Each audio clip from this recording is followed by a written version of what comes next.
Hey guys, welcome back to my channel. I want to say happy Mother's Day to all mothers out there. And today I have my mom in the kitchen with me because she just does great with pastries, and today we'll be showing you how to make a meat pie. Here's the filling. It's ground beef, potatoes and carrots already seasoned with the chicken broth mix, salt and curry, and I'm just stirring it a little bit so you can see. And here's the flour, and I'm going to add a pinch of salt to it. This flour already has the baking powder, and I'll leave all the exact measurements in the description box below. So I was just trying to add the salt there. And now we're going to go ahead and put the butter, and I'm just trying to get it off the measurement because I really wanted the exact measurement for you guys, so it's kind of a struggle here. Trying my best to get it off with a knife. And my mom was just wondering, she was like, I would do this freely without, but I really just wanted the measurements, like the exact measurements, and that's why I'm dedicated to doing this. So this is where the work begins. So I'm mixing the butter, make sure the butter is well mixed with all the other ingredients, and that's what I'm trying to do here. Using all my strength. you guys can see, but I'm literally using all the muscle strength I have with this. I just thought it wouldn't be a bad idea to show you the kind of butter we use. This one is specifically for baking, and here we have water and ice that we're going to use to mix the dough too.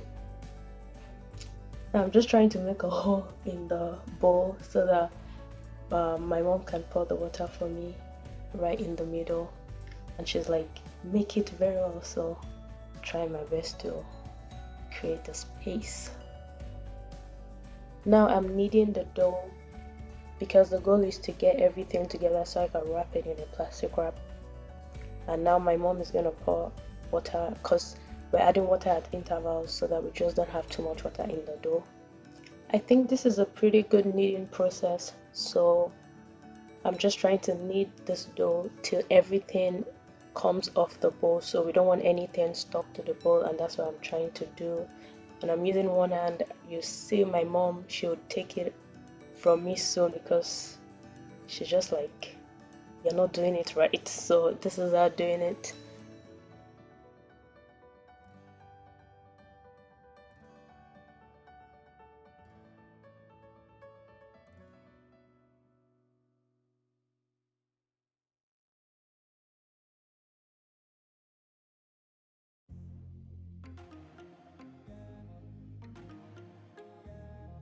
Now we're going to put the dough in a plastic wrap and put it in the freezer for about 15 minutes so that the butter can actually stay in the dough and so that it's not slippery by the time we are making the pie. So that's the reason why I put it in the freezer, just to freeze it up a bit.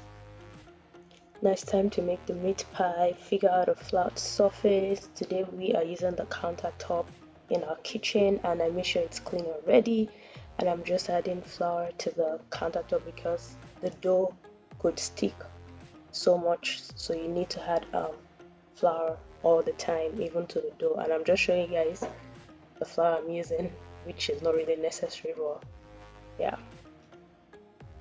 Now take a small quantity from the dough and then you roll it out till it's flat with the rolling pin, and that's what I'm trying to do here.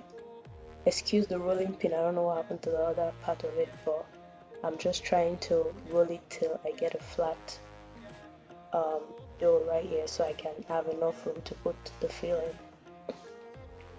For this particular meat pie, we are going to be using the pierogi cutter that my mom has, and I would show you the other way that we could do it soon, but I'm just adding the filling right here, and I'm going to close it, and I don't know if I'm doing a good job right here, but try my best to cut it as much as I can.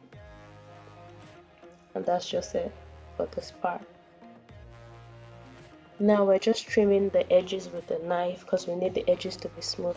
And one rule about this whole meat pie thing is don't ever throw any dough away. So even the ones that we're cutting off the edge, we're gonna put it back in the actual dough that we have and mix it up together again and make another pie. So there is nothing that is allowed to waste here.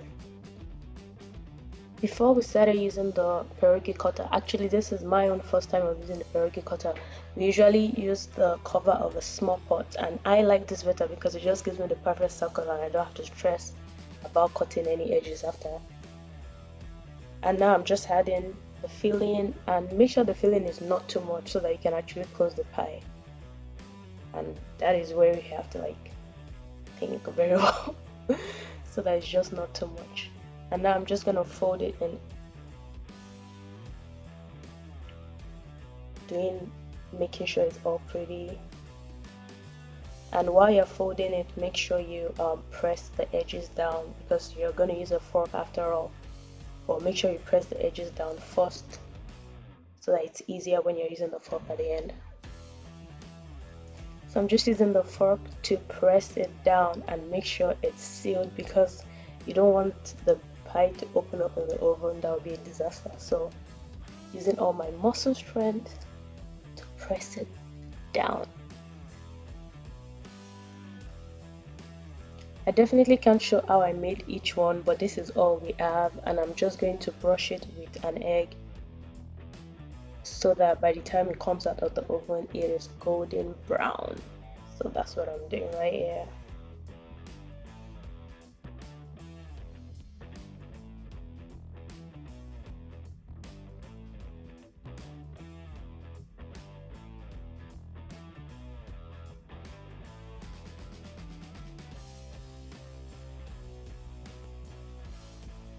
I think this is the part I like most in everything, the part where I get to brush and design it myself.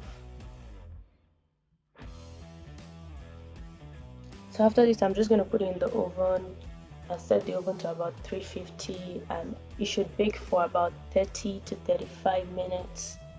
And I'm kind of proud of myself, even though some don't look really nice, but I'm gonna eat it anyways. And now it's all done, and I'm just showing you guys what it looks like after. Thank you so much for watching, and I'll see you in my next video. Bye.